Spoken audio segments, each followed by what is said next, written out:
Welcome back, everyone. Your fitness journey might seem like complete chaos.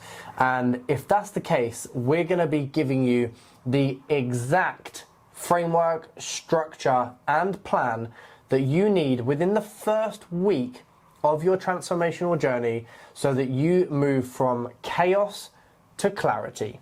And we're going to be breaking down a few specific circumstances that our typical clients will have when they first come to us. And we're going to give you the exact calorie and protein intake you should have, your exercise plan, and what a realistic week of exercise looks like for you. We are going to give you how many steps you should be doing and what a proper, well-organized sleep schedule looks like, if that exists for being a parent to a young kid. Yeah, for sure. So our first example is a 35-year-old female with 2 children, and the ages are 2 and 5. This parent works full-time, not currently training, has experience in the gym, but isn't currently training, and is 176 centimeters, was it 5'6"? 5'6". And 90 kilos, with the goal of wanting to lose body fat.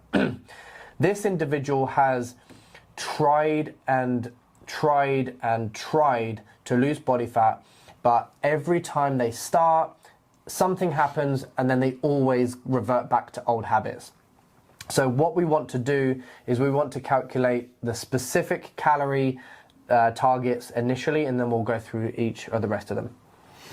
So yeah, I'm just using a generic calorie calculator. This is just typing that in onto Google, and because the formula is very, very similar, we could go down the route of telling you 12 times body weight or whatever the principle is, but this is a lot more accurate because this is taking into consideration your current activity level, your age, your height, your weight, your circumstances. It can't get broke down any more than that because there is just no way that an algorithm can do that. So, like we've said, we've gone through 35-year-old female, 167 centimeters, 90 kilos, and at the present moment, you are not exercising, okay?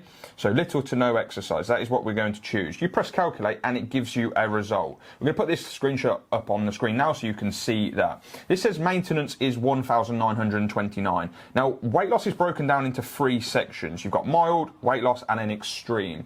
We would always be a bit cautious about going extreme because what is the need for extreme weight loss? Because that means quick, significant, and further restriction. We're trying to do it in a sustainable, careful approach, which means you're building good habits rather than expecting immediate results, which you're just going to end up a few months down the line needing to do all over again. So we're going to go bang in the middle of 0.5 kilos per week expected weight loss. And your calories for that, this says 1,429. But before Adam writes this down, that is when you're doing little to no exercise. So if you remain doing absolutely nothing extra, that's what you would need to consume to lose weight. However, we're not wanting you to do that. We're going to write an exercise plan for you. So if you're training now 1 to 3 times per week and then recalculate, 1,700 calories is what this suggests. So I've just written M and then FL. So M was the maintenance calories calculated, and then the 1,700 was for fat loss. Now, what we want to do, just as a rough example, is you want to take anything between 300 to 500 calories, roughly speaking, from your maintenance calories, okay? So roughly speaking, anywhere around 300 to 500 calories, there or thereabouts, will put you in a good spot. So what we realistically want to be doing is we want to be hitting anything between 1,600 and 1,700 calories as a start point within that. So then once we've done your calories, then we need to look at your protein target. So your protein target will be based on your body weight that you want to be at, okay? So not your current body weight. If you want to lose body fat, we want to set it as what your ideal body weight would want to be at. So this individual is 90 kilos, so they want to be 75, 80 kilos. Let's put in the first target as 80. That means we need to be roughly getting around 1.6 to 2 grams per kilo of body weight.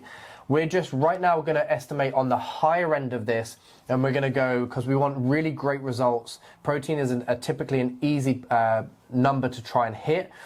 You've got a decent amount of calories there. So we want to be getting around about 160 grams of protein in here as well. Now, there are 4 calories per gram, okay? So 160 times 4. 640. 640 calories will be deducted from your total.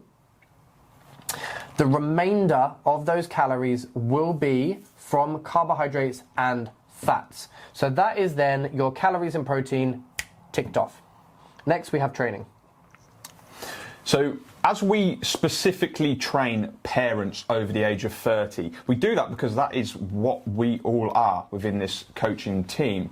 So we understand that you're not going to be able to drop everything and train 5-6 days per week. So we want to try and keep it to not only something that's sustainable, but something that's realistic and is going to still provide you with results. So we go pretty much centre ground and we slightly adapt it if needs be. 3 sessions per week. Now, your circumstances might mean you can have time and availability to go to the gym. That isn't an ideal world. However, if your circumstances do not allow that, which in this example, we're going to say they can. But home workouts are an option if not. But right down the middle, for a starting point of view, 3 sessions per week. If things happen with work and the kids, like all the events that happen with young kids, then that might be 2 sessions per week. And we have done many other videos that show you why that should not lead to further panic. So please go and check out all the other videos which we introduce the traffic light system into your world, which we're not going to go into detail now because otherwise this will be hours long. Yeah, so with these training sessions, excuse me. So with these training sessions, we are mostly trying to prioritize strength training, whether that's at home or in the gym, preferably the gym, or at home with some decent amount of equipment. These sessions want to be strength training or resistance training across those 3 main training sessions. Other than that, we can supplement with some fun additional training sessions on top. But those 3s, we want to prioritize lifting, strength training. Billy, steps. Talk to me about steps. Now, steps. There is the magical number of 10,000 steps per day.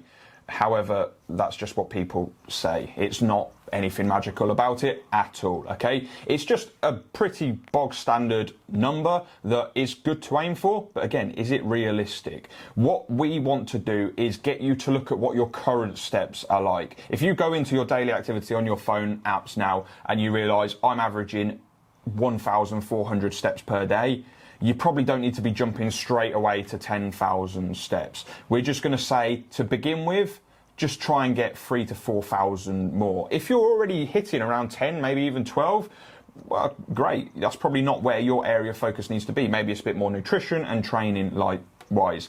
But essentially, look at your steps, add a few thousand to it. Don't overcomplicate these things because they do need to be as simple, because there's a lot that you're going to have to introduce from a starting point of view. So let's try and keep it as basic and as easy to achieve as possible. So we're roughly looking for about 10 to 15% increase on what you're currently doing will be a really great start point. When you start to see some adaptation, you start to be consistent with that, then you can look to take it another 10 to 15% on top of that. So then we have sleep. So generally speaking, as a parent, sleep is not as you would like it to be. It's not optimal, right? We're under no illusion with that. So we want to be realistic with sleep, but there's some principles that you can put in place, or some guidelines and some boundaries that you can put in place to help optimize sleep to the best of your ability. And then whatever happens when your child is waking up in the night it just happens. You've got to deal with it. So sleep, we want to roughly be aiming anything between like 7 to 9 hours, 6 to 9 hours of good quality sleep. That's the thing. So a couple of things. The most important is you set a sleep and wake time. The consistency in the sleep and wake time is one of the most important things. We want your body to be in tune with its circadian rhythm, okay? That is this natural sleep and wake cycle of your body clock. Now, when you keep a consistent sleep and wake time, your body becomes more natural at going to bed at the same time, waking up at the same time, and it regulates itself hormonally in the right way. Now, give or take an hour, right? So if typically you go to bed at like 10, if on 1 or 2 occasions of the week you go to bed at 11, don't worry about it. It's roughly the same. Where people go wrong is they have typically Monday to Thursday or Monday to Friday, they'll be 11 o'clock going to bed, and then at the weekend it'll be 1 or 2 in the morning. That really throws people out. So we want to keep a consistent sleep and wake time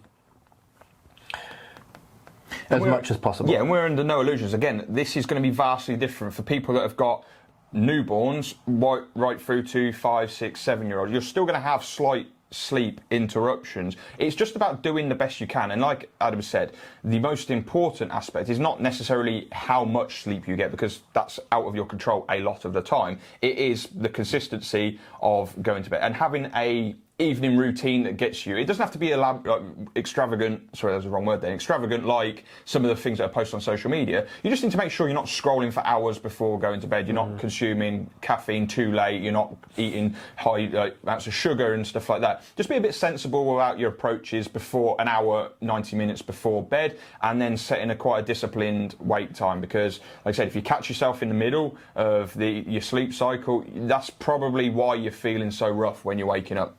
Yeah, absolutely. And that's why most people have that like jet lag feeling on a Monday morning, is because the week is great. Weekends are all over the shop, and it's mostly to do with the change in sleep cycles. Yep. And on top of that is the change in dietary habits, increased calories, less hydration and water, more alcohol, and that brain fog hits on a Monday morning. But most people report back to us with much better quality feelings on a Monday morning, simply down to having a consistent sleep and wake time within an hour all the way through the week. Yep. And it also will lead you to making more better decisions as well. So that is an example of how we would set up someone in this situation in your very first week.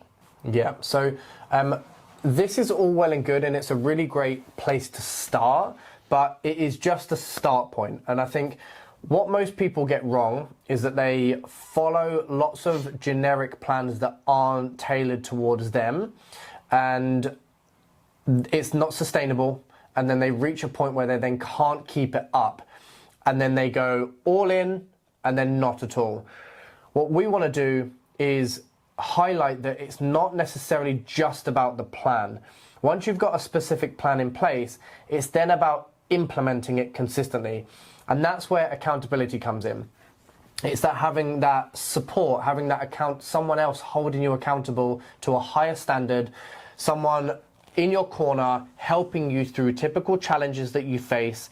Now, as I mentioned, this is a start point, and you might reach a point where things get tough, life gets in the way, and having a coach to help support you and redirect you through those challenges is really important. And that's why we get such great results with our clients, is because we have that support in place for people when they are struggling. Yeah, and let's be honest about it. When all of this is great information. This is exactly what you need to do to lose your first 2-3 pounds, and then go on and do that week after week. And we've just had 2 clients in the last couple of days report back that they've lost 7 to 12 pounds in a month by doing exactly what we've just put into there. That is all of it. There's nothing groundbreaking. We're not sending them on detoxes or anything. That is it. However, they've got the accountability. Any questions that pop up, when life throws a lot of obstacles at you, we help you navigate them.